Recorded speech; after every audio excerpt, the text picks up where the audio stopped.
you taking responsibility to be the more committed to communication being effective. What that means is acknowledging, oh, she said this and told me a story. I asked this in response because I'm thinking this over here. She heard my communication and took it to mean I'm suggesting opinions, this, that, and the other. Someone is going to have to be responsible. That's a breakdown in communication because there is a task oriented intention. My intention is that inside of communication between us, we clearly understand each other, which means that I'm going to have my feelings and triggers in humanity. You're going to have your feelings and triggers in humanity. Somebody's got to lead it. I'm going to step forward and contain for. So I'm going to be committed that even if you get my words sideways, even if you hear something I did not say, even if you say something that offends me, I'm committed that we have a thriving, harmonious relationship, whatever you label it to. And I'm going to listen from, is she actually getting my communication? Because what stops you is the frame, she said this, I asked this back.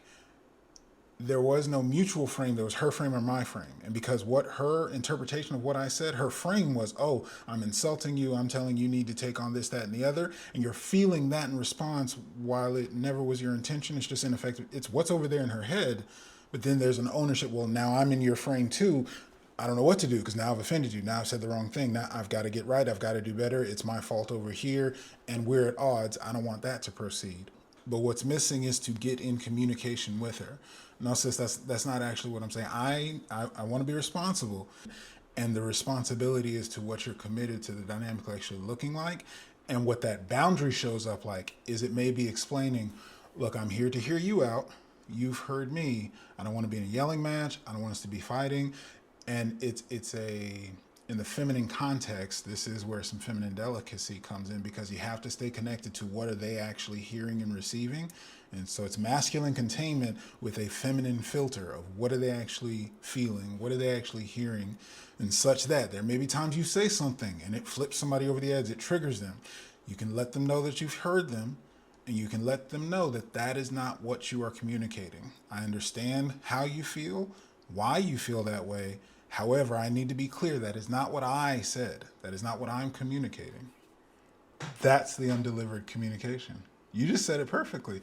Historically, you have a line to, you have to hear it, you have to agree or be on her side about it. And if you say anything outside of that, it's beef and a problem. These are not interactions you even care to be involved with. This is not energy and communication you care to experience. So I'm going to ask that we compartmentalize. You take those conversations to other people in your world. When we interact, I want to hear about the happy stuff. I want to interact in these, and just having that boundary in place may be true. And there's the release to that's not your responsibility. Because there should be, there is no should. There's an opportunity for empowerment and freedom of, oh, great, we can let go of all this nonsense over here. And there's a possibility for this. She shows up to talk with you about things in this bracket. Those conversations, we're taking that out of our box. I don't want our dynamic to end up in this.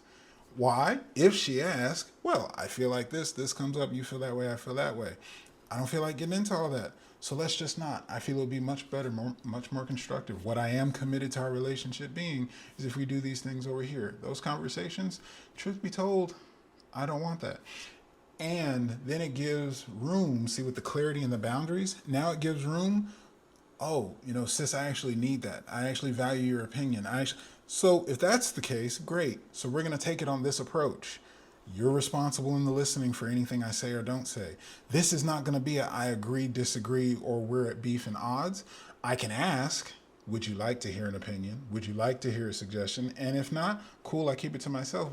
And if you bring this to me, understanding that you want my support, help, feedback, you will listen without these typical outcomes and interactions we have. Otherwise, box that up, take it over here. That's no longer part of our dynamic. If that doesn't work for you, we're going to have to limit our interactions because I'm going to have to let you know those aren't the conversations that I want to be involved with.